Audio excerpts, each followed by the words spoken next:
I'm Aryeh Schwartz along with Rachel Galligan, and welcome to the Winsidr show where it's all about the W. Today we are joined by one of the greatest stories and players of the 2020 season, Betnijah Laney of the Atlanta Dream.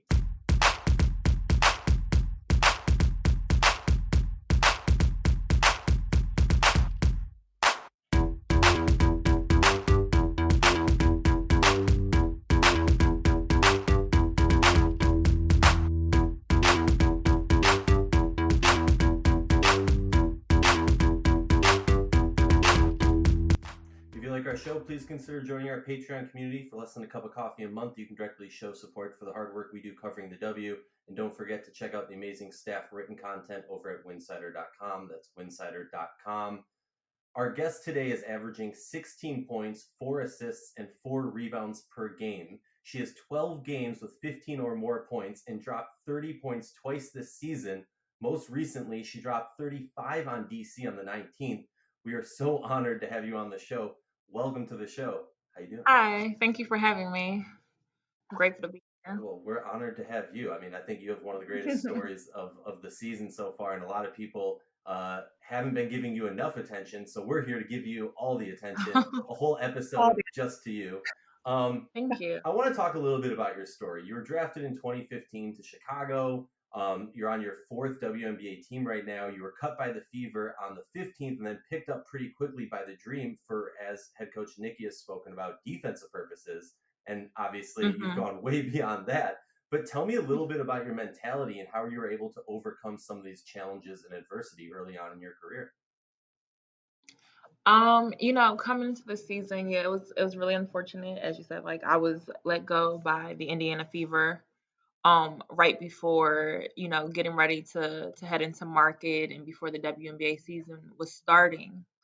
But relatively quickly, I had spoken to a few teams, Atlanta in particular, and speaking to Nikki, she was just talking to me about me as a player, just being high energy. Obviously, I've been known for my defense pretty much my whole career. That's what teams pretty much used me for. But once I got into market and we were doing our individual workouts, and she just happened to walk down and she's like, "You actually can shoot." And I'm like, "Yeah." And I start laughing and she's like, "Well, I don't know who told you not to shoot or what went on before, but I want you to shoot it until you prove to me that you can't." And I said, "Okay, no problem." And so from there, like from that moment, and obviously I wasn't coming in and just wanting to be defense, defense, defense. But, that gave me the green light, the go ahead to, really be aggressive and look for my shot as opposed to, just kind of taking what may come.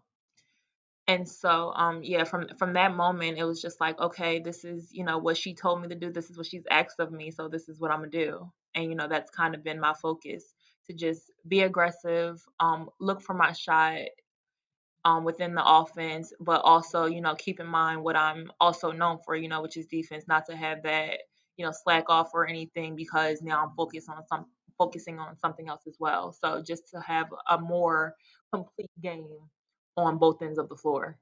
So I'm just so fascinated with this topic in particular because you're doing things that really, you're surprising everybody. You've woken everybody up to what you're capable of doing offensively. We talk about your defense.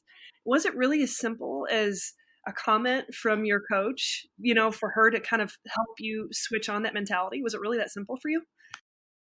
Um, yeah, because the game is majority mental, and going into it, like I said before, like I was just being used for my defense. It was never, hey, we want you to do this or do this. It's like, okay, you got the open shot, shoot it, that's fine.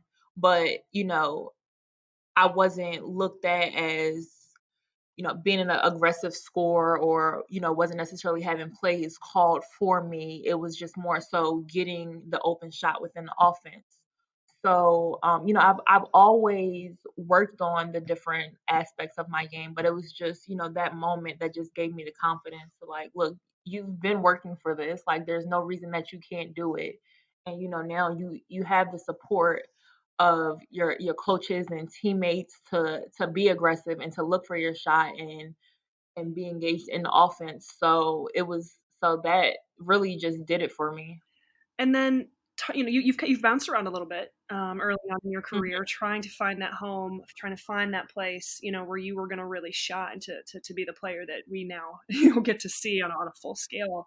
Um, what do you do, especially in this particular off season? I know we had the pandemic and certain seasons were cut short, but in the W off season, what are some areas of your game that you were trying to expand upon? What are some things that you focused on headed into this season, whether that be offensively or defensively? I think well, I'll just start with defense because that's what I'm known for. Defensively, it's kind of just something that's been natural. But I don't think that that's something I don't like go around like doing defensive drills or anything. For me, that's just making sure that I'm locked in, and for me, that's more of like a pride thing. Like I don't want this person scoring on me.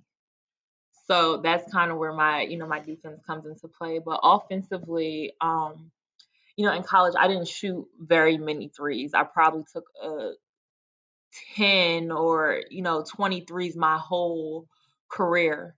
So that wasn't something that I looked at. It was more, mid-range jump shots or getting to the rim. So for me, just wanting to expand my game, just making sure that I'm comfortable knocking down that open shot. Because like I said before, I wasn't necessarily in the offense where plays were being called for me. So my shots were just, on the kickouts or anything. And that wasn't necessarily my game coming Right. in.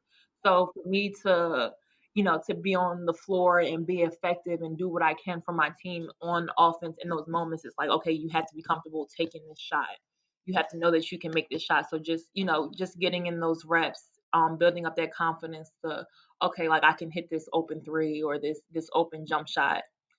And so this off season, that was the main focus for me was, making sure that I'm able to have range and also just being focused. So whether I'm shooting the three or my 1-2 dribble pull up or just getting to the rim, it was crazy with COVID going on and everything because I had to move around a lot. In Delaware there were no gyms open. The only court that I could use in Delaware was like an outside basketball court, hoop with no net. Other than that, like there were a few places that the gyms were open, so I would go visit friends and stay with them for like a week, 2 weeks, a month or so, and just to kind of get in the gym and make sure that I was staying ready, not really knowing what the WNBA season will look like for this year. Could you ever in a million years anticipated that you'd be having the season that you're having now? No, no, I never would have thought that this is what it would have come to, with COVID, just having everything shut down, even outside of basketball, and then even to think that I would be spending my season in a bubble Right. and just everything being basketball, basketball, basketball. I would have never thought that, but yet here we are. Well, shout out to you because that hard work and that investment in that offseason, no doubt, is paying off. You've been such a joy to watch, and you're killing it. Thank you. There's no doubt that you've got a hell of a future in the NBA, and you're proving a lot of people wrong, and we all love that story. I do want to kind of talk defense for a second. I know we're talking about your points a lot and just kind of your breakout season, but from a competitor's mentality, I liked one thing you said. You said, that you that's something inside of you about taking pride on the defensive end of the floor. We all talk about points. We all talk about numbers. The defensive end of the floor is not glamorous. It's like you got to really have some pride to you about keeping your man in Yeah. front of you or being a great defender. One thing I think you do a phenomenal job in, yeah, you do come up with a lot of steals, 48 steals last year in 2019. So far, you've got 26 this season in this short season. But you do a phenomenal job of anticipating passing lanes. And that's not talked about enough. How did you get to that point? And just talk us through your ability to kind of see the ball one pass away and to anticipate it. Yeah, just kind of trying to stay engaged and being aware and just knowing, okay, like people's actions, their tendencies. So I know that if this person is going to pick and pop. If they get too far and the post has to help, then they're going to try and throw it back, or whether it's a skip pass because people are in the helping lanes and all of that. So for me, it's just kind of staying engaged and kind of trying to read the offense to see what they're looking at, what they're doing, to try and get in those lanes and come up with those steals. So I want to touch on something. Well, I was doing some research for this episode, and you brought up Delaware, which is a great segue to this. A little fun fact I came across is how you hold the record. I believe you still hold the record for most points scored in a high school game. But not only that, you stole that crown from Elena Deladon, scoring 52 points. What's it like to set that record and to have that on your repertoire? I mean, if I could, at first, I remember that. I actually didn't even know until like it was in the paper the next day. I really was just out there playing, and it just like everything that I threw up at the rim was just going in. And so it didn't seem like it at the time. It just felt like, oh yeah, like I'm having a pretty good game. And Elena was somebody that I had, once I moved to Delaware, kind of followed her career, seeing, like what she was doing. And so for it to be her record, I mean, it felt pretty good just because of the caliber player that she is. She's an amazing player. So Have, I'm sorry.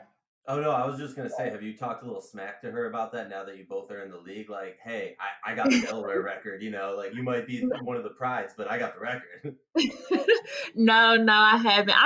I'm not really much of a smack talker. I don't really say too, unless you say something to me or do something to me. I don't really say too much on the court to players.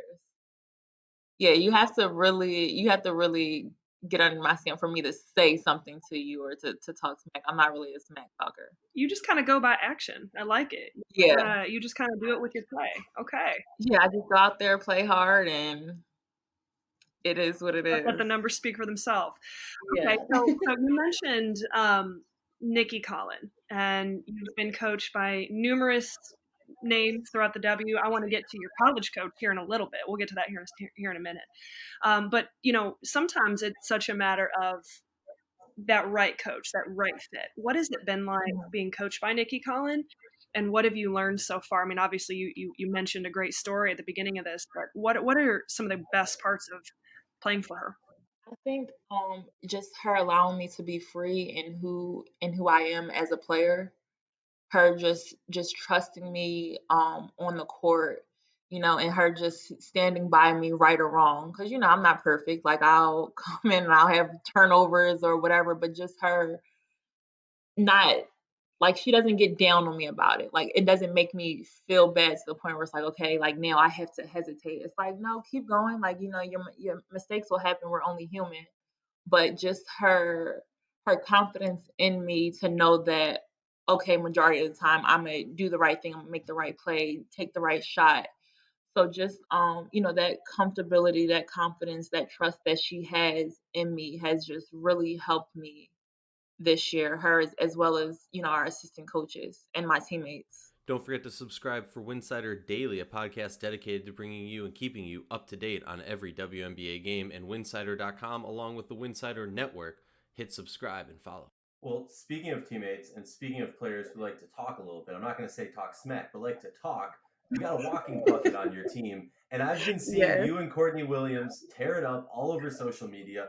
Because one of my favorite moments, besides Courtney's dad last season, was that post-game interview where Courtney was just hyping up the rest of her team. And I would kill to be on a team with someone like that. No offense, Rachel. But what's it like to be on the team with Courtney Williams and she's hyping you up like crazy? It's good.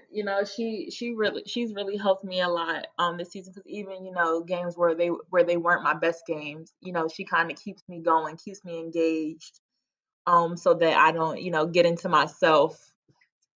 So she's been great. So she hypes me up whether I'm having the best game of my life or the worst game. Her encouragement never changes. So I can really appreciate that. We we do go back and forth all the time, both on and off the court, about every single thing. But that's just the nature of our friendship. I have to ask a certain question. It might be different this year because of the wubble situation, bubble wubble, whatever you want to call it. But I want to get into like kind of your mentality or in your game day approach. I mean, a lot of players have a game day routine. A lot of players, might switch it up. But this year in particular, what is your game day routine like, and what's your mental approach to the games? So game day routine for me is I'll get up. I don't really like to be on the phone or anything like game day. Like I don't want my family or friends or anybody calling me before my game. I kind of just like to focus on what it is that I'm doing. So, go to shoot around, watch film, do our walkthrough and everything, get our shots and stuff up, and then I'll stay and do like my individual shots, just different shots that I feel that I'm gonna get in the game. um something good to eat. I have to take a nap. Like I have to take a nap if it's like a later game. Yes, absolutely. um get up, get ready, grab something small to eat, go to the game and play. So other than, I mean, I get up, I get up, I listen to my gospel music. I have a gospel playlist Love that it. I Love it. listen to. Play that all the way up until the gym. And that's pretty much my routine. Nothing, too glamorous or anything, but just that's what I have to do. Is there anything particular you have to like eat? Like some people have to have a certain candy bar or specific drink. Anything specific you have to have? I do usually, when we have the leggings, I do usually have like like half a coffee or so. As far as food goes, no, it just kind of depends.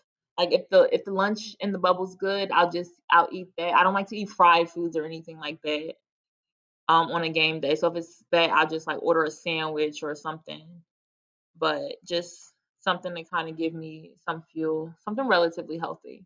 We'll have to do like the statistical analysis of if having that late day coffee, you score more, you score less. Maybe Nikki already has that or Kelsey already has that. But I want to touch on overseas a little bit. You've played for a number of overseas teams. You played down under for a few years, and then you flipped over to the Middle East playing in Israel.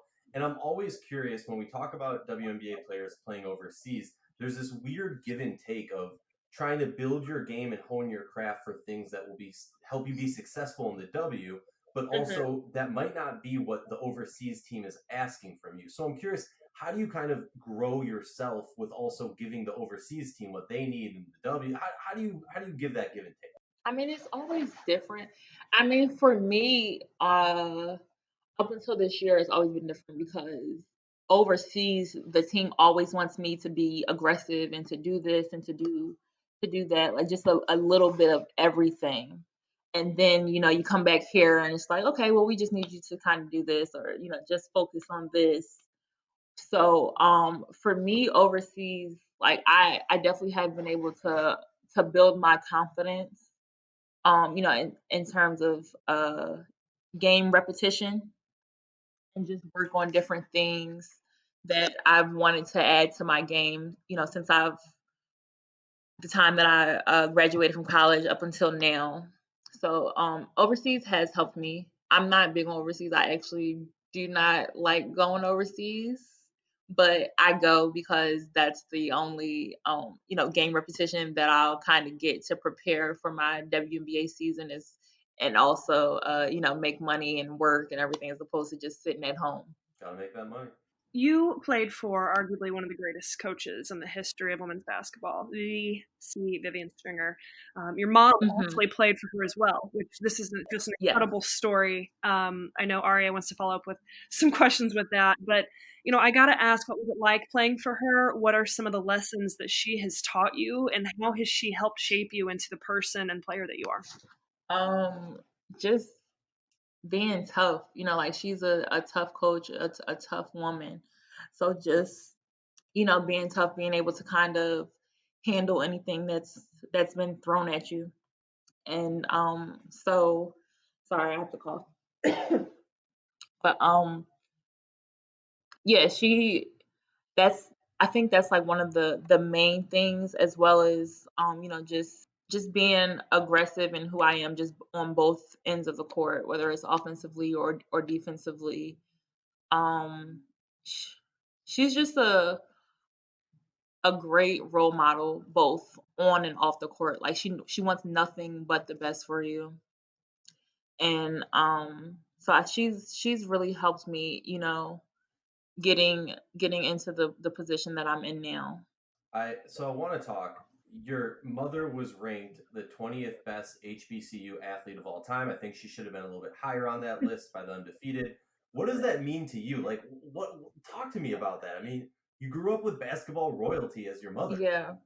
No, it's funny because actually coming up, I hated basketball.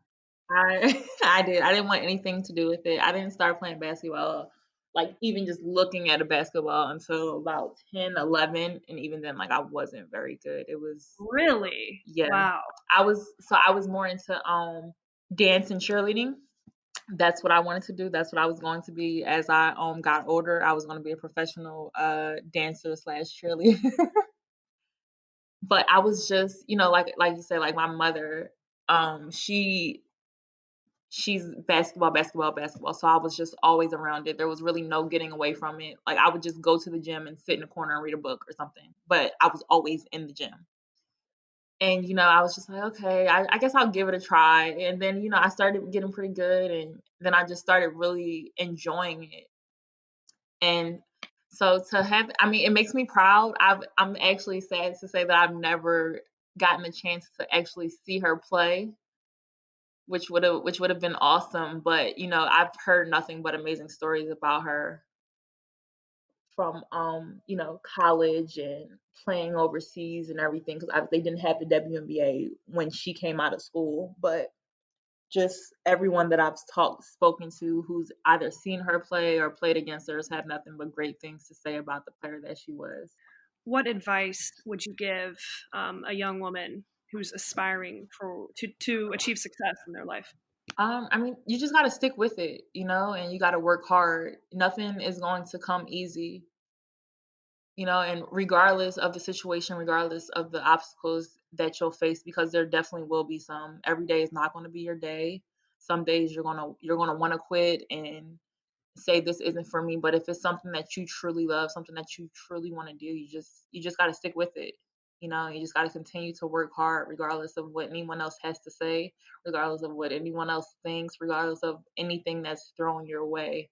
You just got to keep going, because it'll end up paying off in the long run. I got a few rapid fire questions for you, and then we'll close out the episode. So whatever comes to mind. All right. Okay. Just straight off the top of the dome. Best meal you've had so far in the wall. Best meal I've had. There was like this night where we had like steak, potatoes, and veggies, and everything was just cooked perfectly. Okay. Favorite musical artist, and I'm kind of hoping that you say Courtney Williams because she makes bangers. Funny that you say that because today is her day. Today is Beyonce's birthday, so yeah, I'm just Beyonce. I love All right, Beyonce. I feel that. Talk to me about who the toughest player to guard is for you. Toughest player to guard. Probably Diana Taurasi. I mean, no one is going to argue with that. Especially after her game last night. Yeah. Talk to me. What part of your game do you feel goes underrated or undernoticed? Underrated? Probably my passing ability. I like that. Like fine.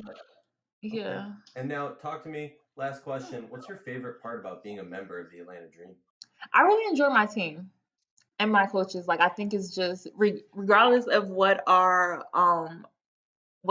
win and lose column says, I think that we just have a great group, and it's a joy to be around them each and every day, regardless of what our outcomes are.